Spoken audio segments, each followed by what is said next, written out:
الحمد لله نحمده ونستعينه ونستغفره ونؤمن به ونتوكل عليه ونعوذ بالله من شرور أنفسنا ومن سيئات أعمالنا من يهده الله فلا مضل له ومن يضلل فلا هادي له وأشهد أن لا إله إلا الله وحده لا شريك له وأشهد أن محمدا عبده ورسوله اللهم صل على محمد وعلى آل محمد كما صليت على إبراهيم وعلى آل إبراهيم إنك حميد مجيد اللهم بارك على محمد وعلى آل محمد كما باركت على إبراهيم وعلى آل إبراهيم إنك حميد مجيد أما بعد فإن خير الحديث كتاب الله وخير الهدي هدي محمد صلى الله عليه وسلم وشر الأمور محدثاتها وكل محدثة بدعة وكل بدعة ضلالة وكل ضلالة في النار أعوذ بالله من الشيطان الرجيم بسم الله الرحمن الرحيم يا أيها الذين آمنوا اتقوا الله حق تقاته ولا تموتن إلا وأنتم مسلمون واعتصموا بحبل الله جميعا ولا تفرقوا واذكروا نعمة الله عليكم إذ كنتم أعداء فألف بين قلوبكم فأصبحتم بنعمته إخوانا وكنتم على شفا حفرة من النار فأنقذكم منها كذلك يبين الله لكم آياته لعلكم تهتدون۔ ہر قسم کی تعریفیں بڑھائیں کبریائیں اللہ وحدہ لا شریک کے لیے، بے شمار اور انگنت درود و سلام ہو سید القونین خاتم النبیین محمد الرسول اللہ صلی اللہ علیہ وسلم کی ذات گرامی پہ۔ اللہ تعالیٰ نے اس آیت میں اہل ایمان کو یہ حکم دیا ہے کہ یا ایھا الذین آمنوا اتقوا اللہ حق تقاته، اے ایمان والو تم اللہ سے اس طرح ڈرو جس طرح اللہ سے ڈرنے کا حق ہے، ولا تموتن الا وانتم مسلمون، اور تمہیں موت آئے تو صرف اور صرف اسلام کی حالت میں آئے، واعتصموا بحبل اللہ جمیعا، تم اللہ کی رسی کو سب کے سب مل کے مضبوطی سے پکڑ لو، ولا تفرقوا، اور تفرقے بازی اختیار نہ کرو، واذکروا نعمت اللہ علیکم اذ کنتم اعداء فألف بین قلوبکم، تم اللہ کی اس نعمت کو یاد کرو کہ ایک وقت وہ تھا کہ تم آپس میں ایک دوسرے کے دشمن تھے، اللہ تعالیٰ نے تمہارے دلوں میں اسلام کی وجہ سے الفت اور محبت پیدا کی، اور اب تم ایک دوسرے کے دشمن نہیں ہو بلکہ بھائی بھائی ہو۔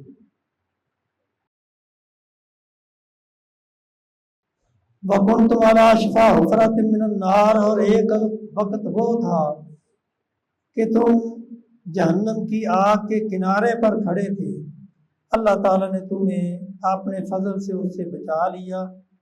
كَذَلِكَ يُبَيِّنُ اللَّهُ لَكُمْ آيَاتِهِ لَعَلَّكُمْ تَهْتَدُونَ، اسی طرح اللہ تعالیٰ تمہارے لیے اپنی آیتوں کو کھول کھول کے بیان کرتے ہیں تاکہ تم ہدایت پا جاؤ۔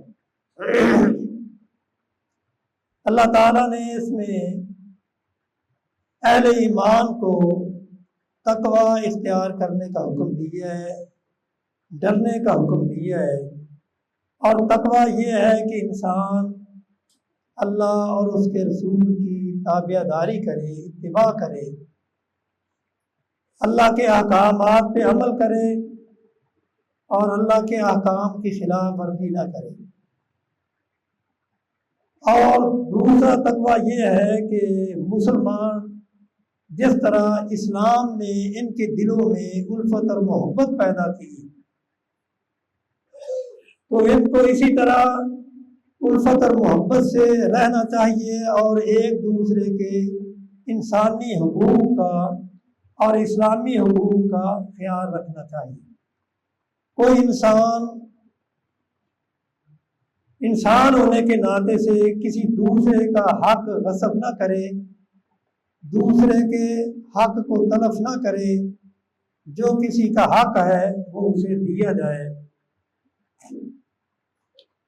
اسلام ہمیں اسی بات کا حکم دیتا ہے، اور اسلام نے اپنے ماننے والوں کو اسی بات کا پابند کیا ہے۔ اور رسول اللہ صلی اللہ علیہ وسلم نے حضرت عبداللہ بن عمر بن عاص رضی اللہ تعالیٰ عنہ فرماتے ہیں کہ میری عادت یہ تھی کہ میں ساری رات نفل پڑھتا، دن کو روزہ رکھتا۔ رسول اللہ صلی اللہ علیہ وسلم کو جب اس بات کا علم ہوا تو آپ نے مجھ سے پوچھا کہ عبداللہ، مجھے معلوم ہوا ہے کہ آپ ساری رات اللہ کی عبادت کرتے ہیں اور دن کو روزہ رکھتے ہیں۔ تو میں نے کہا میں ایسا ہی کرتا ہوں۔ تو آپ نے فرمایا فلا تفعل، اے عبداللہ اس طرح نہ کرو، صوم و افطر، روزہ رکھو بھی اور روزہ افطار بھی کرو، قوم و نم، رات کو اللہ کی عبادت بھی کرو اور نیند کر کے اپنے جسم کو آرام بھی پہنچاؤ۔ کیوں؟ اس لیے کہ فَإِنَّ لِجَسَدِكَ عَلَيْكَ حَقًّا وَإِنَّ لِعَيْنِكَ عَلَيْكَ حَقًّا وَإِنَّ لِزَوْجِكَ عَلَيْكَ حَقًّا وَإِنَّ لِزَوْجِكَ عَلَيْكَ حَقًّا۔ آپ نے فرمایا کہ عبداللہ تیرے جسم کا بھی تجھ پر حق ہے، تیری آنکھوں کا بھی حق ہے کہ ان کو آرام پہنچایا جائے، جسم کا حق ہے کہ اسے آرام پہنچایا جائے۔ وَإِنَّ لِزَوْجِكَ عَلَيْكَ حَقًّا، تیری بیوی کا بھی حق ہے کہ تو اسے وقت دے۔ وَإِنَّ لِزَوْجِكَ عَلَيْكَ حَقًّا، تیرے مہمان آتے ہیں، دوست و احباب تیرے آتے ہیں تیرے پاس، ان کا بھی حق ہے کہ تو ان کو بھی وقت دے۔ اور باقی رہا عبادت کا مسئلہ، تو عبداللہ یہ بات سن لے، فَإِنَّ بِحَسْبِكَ أَن تَصُومَ كُلَّ شَهْرٍ 3 أَيَّامٍ، اگر تجھے روزے رکھنے کا شوق ہے تو میں تجھے یہ اجازت دیتا ہوں کہ 1 مہینے میں 3 روزے رکھ لیا کرو۔ فَإِنَّ بِكُلِّ حَسَنَةٍ 10 أَمْثَالِهَا، تجھے ہر نیکی کا، ہر دن کا ثواب، یعنی 1 دن کے روزے کا ثواب تجھے 10 دن کے روزے کا مل جائے گا۔ اور جب تو 1 مہینے میں 3 روزے رکھے گا تو پھر تو سمجھ لینا فَإِنَّ ذَلِكَ صِيَامُ الدَّهْرِ كُلِّهِ، گویا کہ یہ 3 دن کے روزے رکھنا تجھے پورے مہینے کا ثواب ملے گا۔ یعنی اسلام نے کس قدر میانہ روی کا اور اپنے جسم کے حقوق کو ادا کرنے کا حکم دیا ہے کہ انسان کا جسم، اس کا بھی اس پر حق ہے۔ تو جو اسلام انسان کو اپنے جسم کا حق غصب کرنے کا حکم نہیں دیتا، اس سے روکتا ہے، تو وہ یہ کس طرح اجازت دیتا ہے کہ دوسرے کے حقوق کو غصب کیا جائے۔ اور اسی لیے اسلام نے سختی سے منع کیا ہے کہ کسی کا حق غصب نہ کرو. اور رسول صلی اللہ علیہ وسلم نے فرمایا من کانت لہ مظلمۃ لأخیہ فی عرضہ او شیء فلیتحلل منہ اليوم. اگر کسی نے کسی اپنے بھائی پہ ظلم کیا ہے، اس کا حق غصب کیا ہے، تو آج دنیا میں اس کے پاس موقع ہے کہ وہ دنیا میں رہتے ہوئے اس کا حق ادا کر دے، اس کا حق واپس کر دے.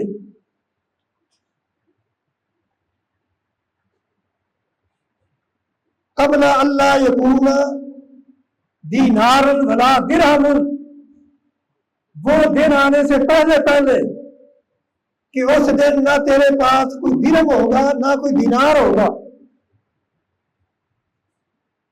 اور اگر تو نے کسی کا حق غصب کیا ہوگا تو تو کیسے دے گا؟ پھر وہاں کیا ہوگا؟ ان کان لہو حسنۃ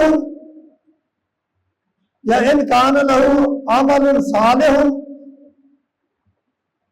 اگر اس کے نیک عمل ہوں گے اخذ منہ، وہ نیک عمل اس کے لیے جائیں گے، اور جس کا حق اس نے غصب کیا ہوگا اس کو اس کے نیک عمل دے دیے جائیں گے.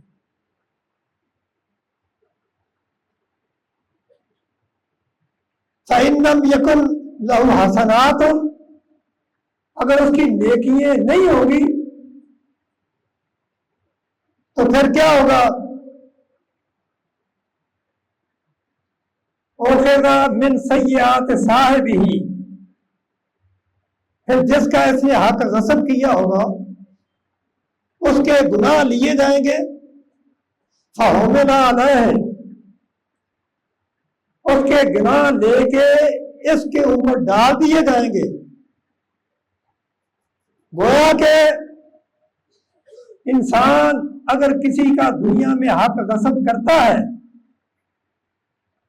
تو اسے یہ خیال کرنا چاہیے کہ ایک دنیا کی عدالت ہے اور ایک اخروی عدالت ہے.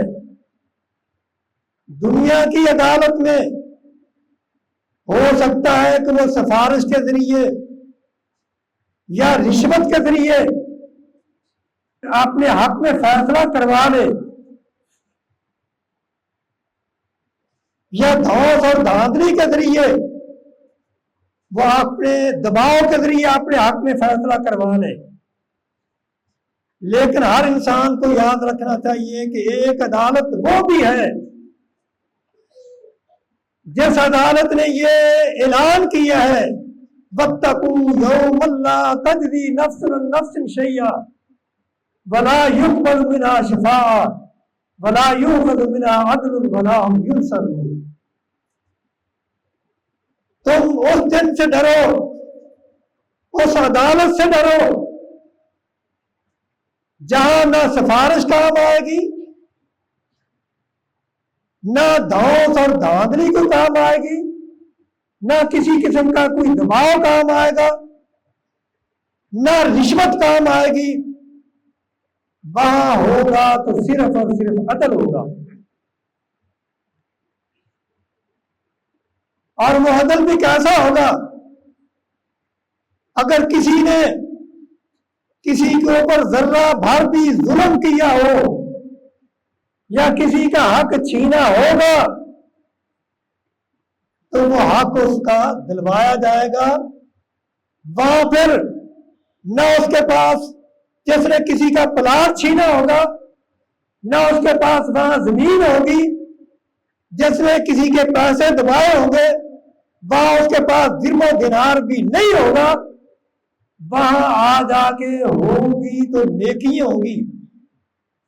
اب ایسے ظالم کو، حق غصب کرنے والے کو پھر اپنی نیکیاں دینے کے لیے تیار رہنا ہوگا. اور اگر اس کی نیکیاں ختم ہو جائیں گی تو پھر جس کا حق چھینا ہوگا اس کے گناہ اپنے ذمے لینے کے لیے اسے تیار رہنا ہوگا.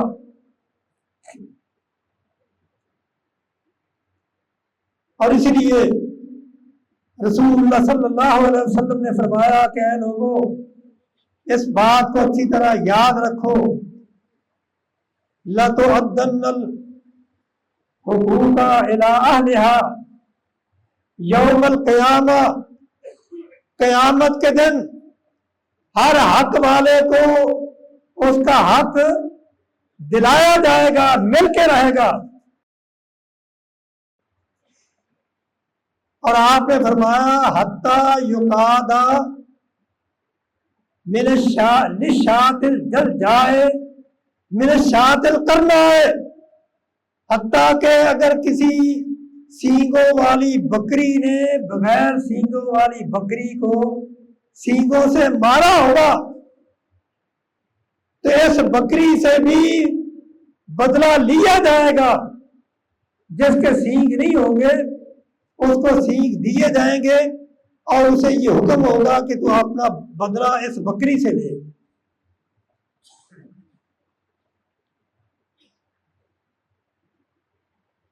قیامت کے دن کو دنیا پہ آپ قیاس نہ کریں. قیامت کی عدالت کو، اللہ کی عدالت کو ان کرپٹ عدالتوں پہ قیاس نہ کریں.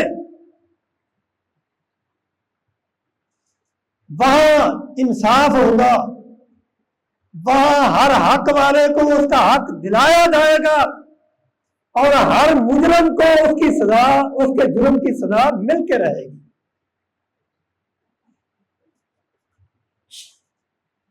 مجرم کتنا طاقتور کیوں نہ ہو،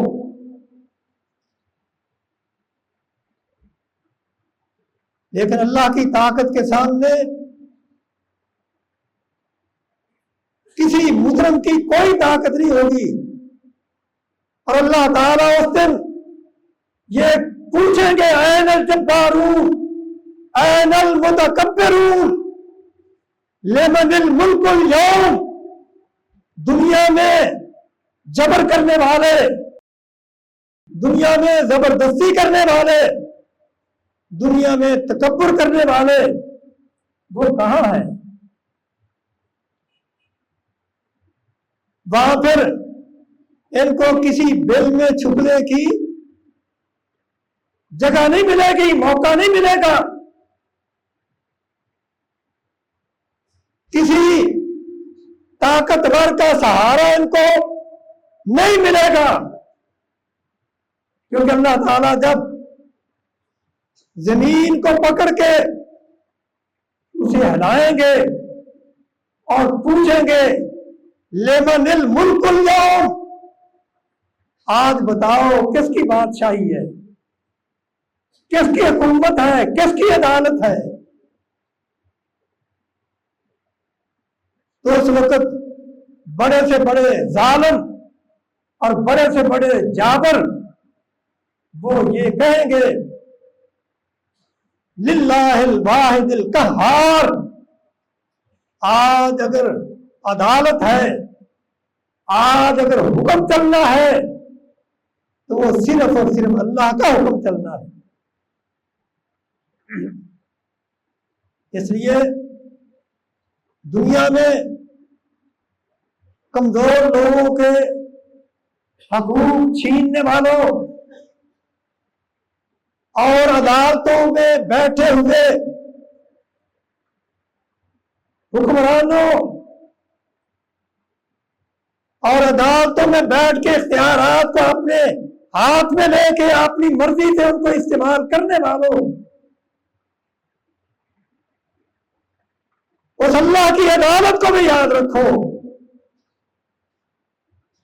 اور جب تم نے کیا جواب دینا ہے. اور اس لیے رسول اللہ صلی اللہ علیہ وسلم نے فرمایا الدواوین ثلاثۃ،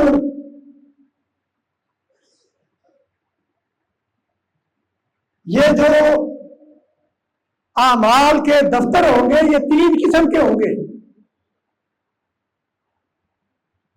ان کی 3 قسمیں ہیں۔ ایک دفتر وہ ہوگا، ایک دفتر میں وہ جرائم لکھے ہوں گے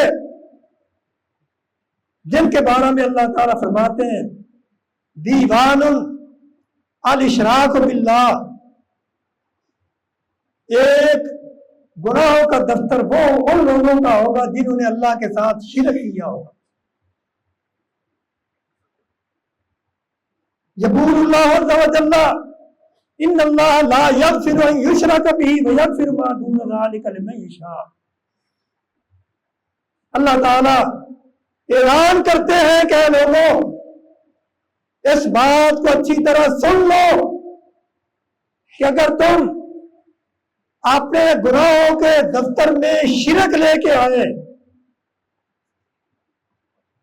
تو شرک کی کسی صورت معافی نہیں، شرک اللہ تعالیٰ معاف نہیں کریں گے۔ اور ایک گناہوں کا دفتر وہ ہوگا ودیوان،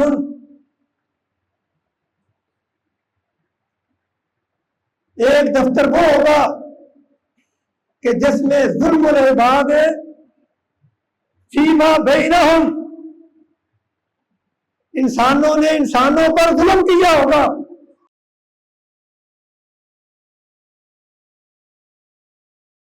تو رسول اللہ صلی اللہ علیہ وسلم فرماتے ہیں لا یترکہ اللہ، اللہ تعالیٰ اسے بھی معاف نہیں کریں گے حتی یقتص بعضہم من بعض، یہاں تک کہ ہر حق والا جس کا ظلم کیا ہوگا، جس کا حق دبایا ہوگا، وہ اپنا بدلہ لے گا۔ جو رب ایک بکریوں کے درمیان انصاف کر سکتا ہے، چیونٹیوں کے درمیان انصاف کرے گا، کیا وہ انسانوں کے جھگڑے نہیں چکائے گا؟ رسول اللہ صلی اللہ علیہ وسلم فرماتے ہیں کہ یہ حقوق العباد جو ہے، جس نے کسی بندے کا حق دبایا ہوگا یا کسی بندے پہ ظلم کیا ہوگا، وہ معاف نہیں ہوگا، اللہ تعالیٰ اسے نہیں چھوڑیں گے جب تک کہ جس کا حق ہے اس کو دلا نہ دیا جائے۔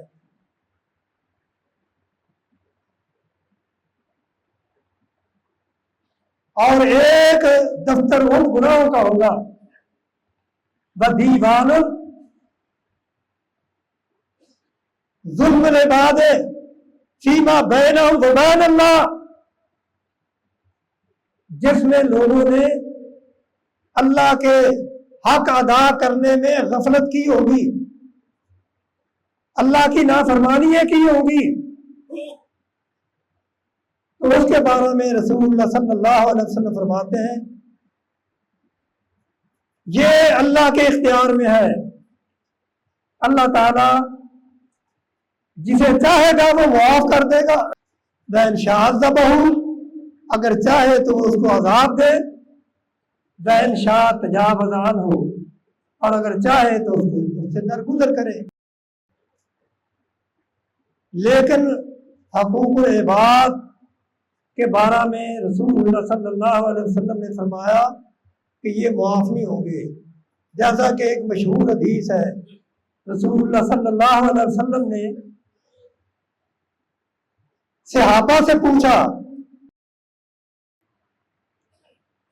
اتدرون من المفلس، کیا تم جانتے ہو کہ تم میں سے مفلس کون ہے؟ تو صحابہ کہنے لگے کہ اے اللہ کے رسول، ہماری نظر میں تو مفلس وہ ہے من لا دینار لہ ولا متاع لہ، جس کے پاس نہ درہم و دینار ہو نہ دنیا کا کوئی سامان ہو، یعنی دنیا کی کوئی چیز اس کے پاس نہ ہو، وہ مفلس ہے۔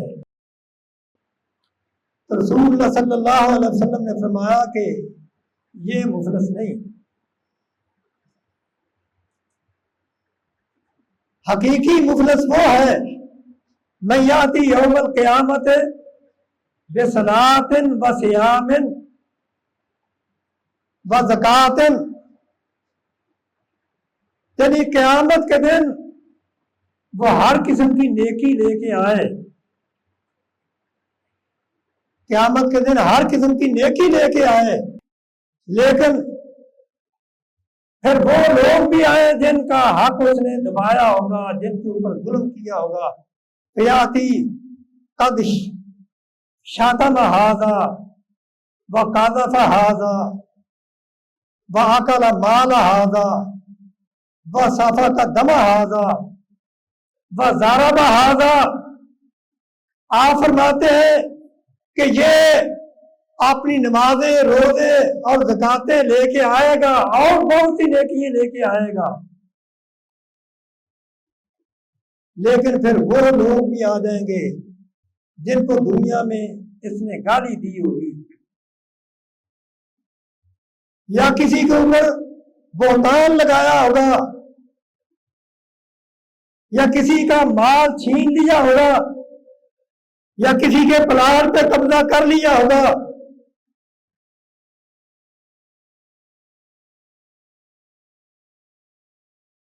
یا کسی کو مارا ہوگا، کسی کا مال کھا لیا ہوگا، وہ آئیں گے، اے اللہ اس نے فلاں وقت مجھے گالی دی تھی، اس نے میرے پلاٹ پہ قبضہ کر لیا تھا، اس نے مجھ سے مال چھین لیا تھا، یا اس کی طرف میرا مال نکلتا تھا، اسے دبا لیا تھا، اس نے میری وراثت کا حق مجھے نہیں دیا تھا۔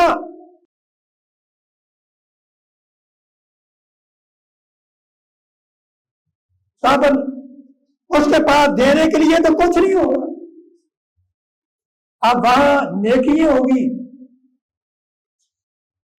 اللہ تعالی فرشتوں کو حکم کریں گے کہ اس کی نیکیاں لے کے جن جن پہ اس نے ظلم کیا ہے ان کو دے دی جائے۔ اس بات کا نیکی کا پتہ تو اس وقت چلے گا کہ جب ایک نیکی کی ضرورت ہوگی۔ اللہ تعالیٰ فرمائیں گے کہ جا بندے یہ ایک نیکی لے آ، تیرے جنت میں جانے کے لیے ایک نیکی کم ہے، وہ لینے کے لیے نکلے گا۔ ایک نیکی اسے نہ اس کی ماں دے گی، نہ اس کا باپ دے گا، نہ اس کے بھائی دے گا، نہ اس کا قبیلہ دے گا، نہ اس کے دوست و احباب دیں گے۔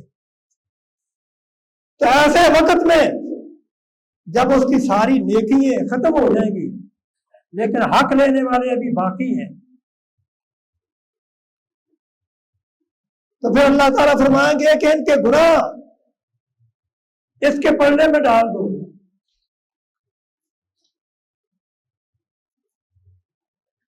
نیکیاں ختم ہو گئی، دوسروں کے گناہ اس کے پلڑے میں ڈال دیے گئے، تو اللہ تعالیٰ فرمائیں گے کہ اب اس کو جہنم میں پھینک دو۔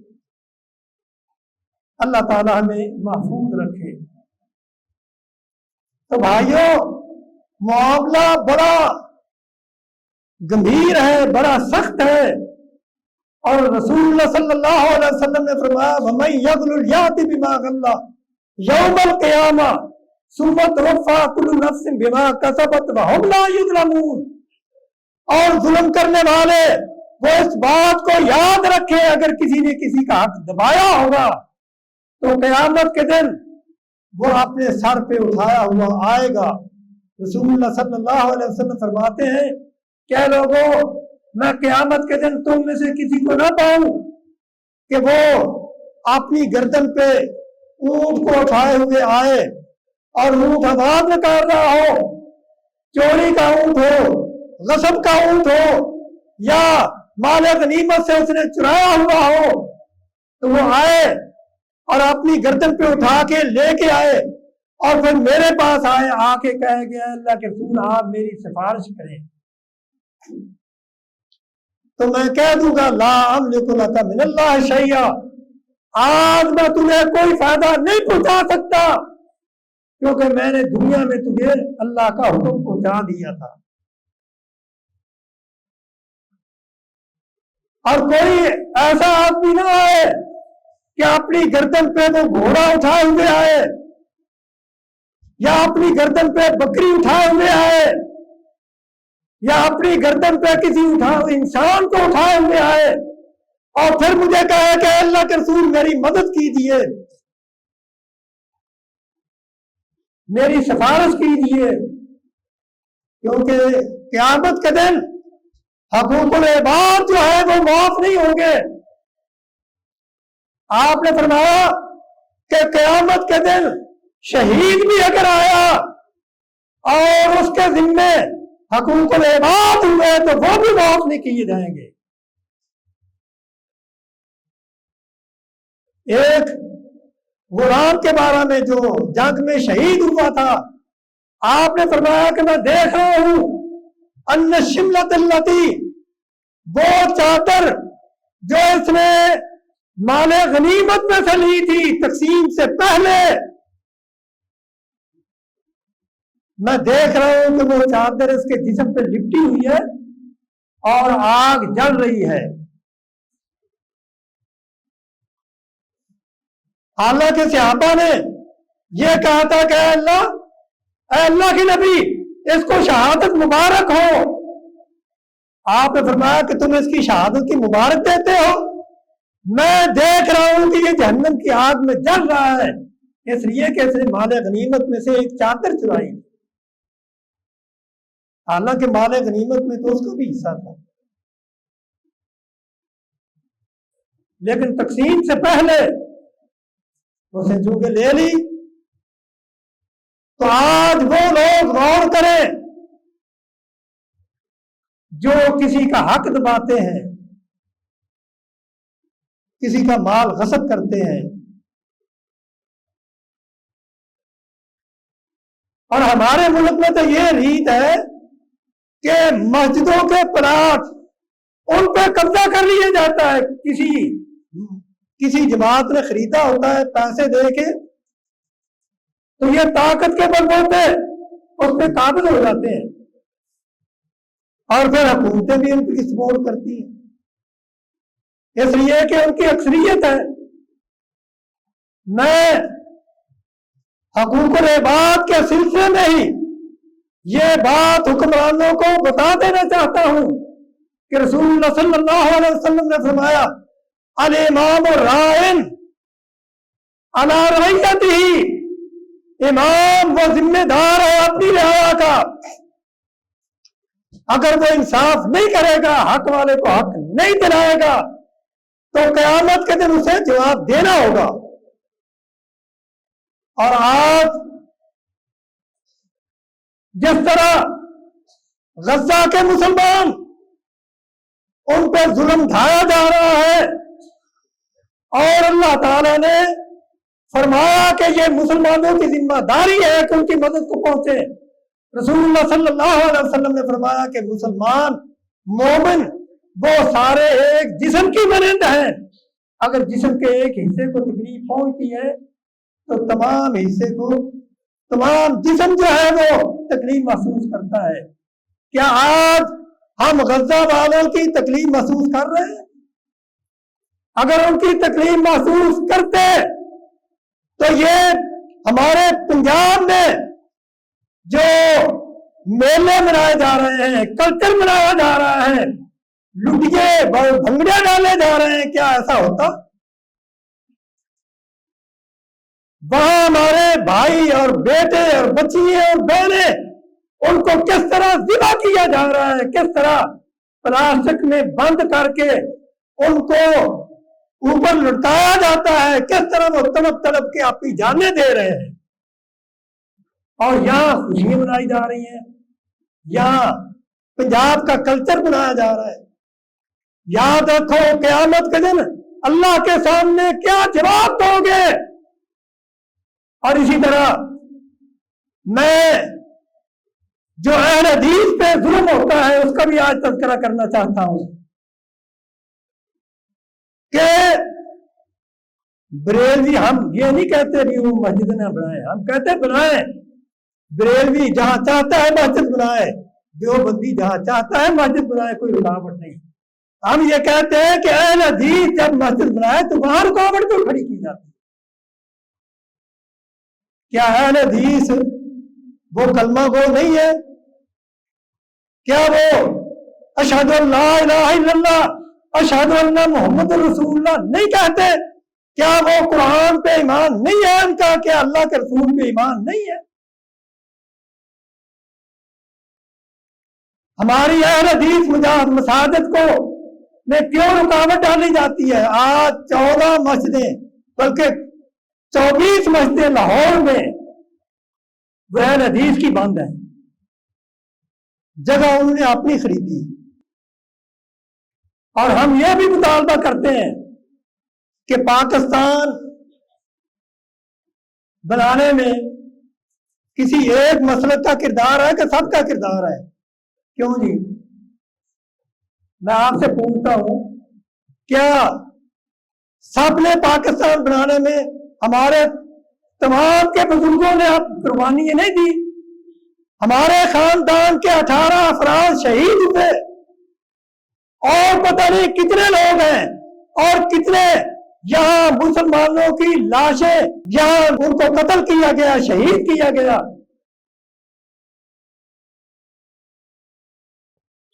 کسی ایک مسلک کی ادارہ داری نہیں۔ ہم انتظامیہ سے، حکومت سے یہ کہتے ہیں کہ آپ نے اگر ڈنڈی ماری، ہر ٹاؤن جو بنتا ہے، جہاں بھی نیا ٹاؤن بنتا ہے، یہ بحریہ ٹاؤن ہو، یہ ڈیفنس ہو، یا پیراگون ہو، یا کوئی اور LDA کی سوسائٹی ہو، تمام سوسائٹیوں میں جس طرح دوسرے مسالک کا حق ہے، ہم کہتے ہیں 2 بریلوی مسلک کو 5 دو، 6 دو، جتنی بھی دیتے ہو دو، ہم نہیں روکتے۔ دیوبندیوں کو دو، لیکن کم از کم ایک مسجد تو کسی اہل حدیث مسلک کو دو۔ ہر ٹاؤن میں 20 مسجدیں اگر بناتے ہو تو ان 20 مسجدوں میں سے ایک مسجد بھی اہل حدیث کا حق نہیں ہے۔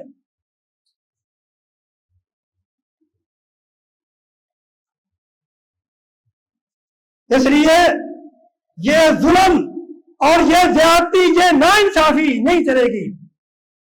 یہ کیا بات ہے؟ ایک باپ کے 4 بیٹے ہیں، اب باپ کے بیٹوں میں وراثت تقسیم ہوگی تو برابر ہوگی یا اس میں ڈنڈی ہی چلے گی؟ کیا کوئی یہ کہتا ہے کہ بھائی اس کا ایک بیٹا ہے، میرے 10 بچے ہیں، مجھے وراثت میں سے زیادہ حصہ دو؟ کیوں جی؟ اگر کسی کے 10 بچے ہیں اور کسی بھائی کا ایک بچہ ہے تو باپ کی وراثت میں سب کا برابر کا حق ہے یا 10 بچوں والوں کا زیادہ حق ہے؟ واتقوا اللہ اعدلوا بین اولادکم، ہم کہتے ہیں اللہ سے ڈرو۔ ریاست جو ہے یہ ماں ہوتی ہے، ریاست ماں ہوتی ہے، اور تم جو حکمران ہیں وہ اس کے رکھوالے ہیں، اس کے نگہبان ہیں۔ تمام اولاد کے ساتھ انصاف کرو۔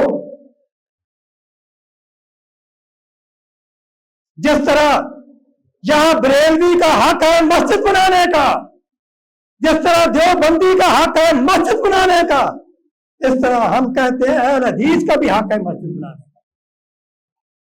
اور اسی طرح جس طرح کفر، سارا کفر جو ہے اسرائیل کی مدد کے لیے پہنچا ہوا ہے، تو ہم مسلمان حکمرانوں سے یہ مطالبہ کرتے ہیں کہ غزہ کے مسلمان تمہیں پکار رہے ہیں، فَمَا لَكُمْ لَا تُقَاتِلُونَ فِي سَبِيلِ اللَّهِ، تمہیں کیا ہو گیا کہ تم اللہ کے راستے میں نکلنے کے لیے تیار نہیں؟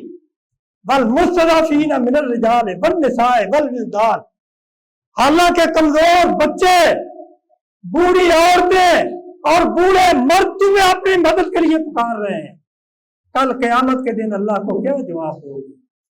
یاد رکھو ہمارے حق بھی ہمیں دو، اور غزہ والوں کا حق تمام حکمرانوں کو دینا چاہیے، ہم ان سے بھی مطالبہ کرتے ہیں ان کو بھی ان کا حق دیا جائے اور ہمارا حق ہمیں دیا جائے۔ اللہ تعالی ہمیں عمل کرنے کی توفیق عطا فرمائے۔ آخر دعوانا الحمدللہ رب العالمین۔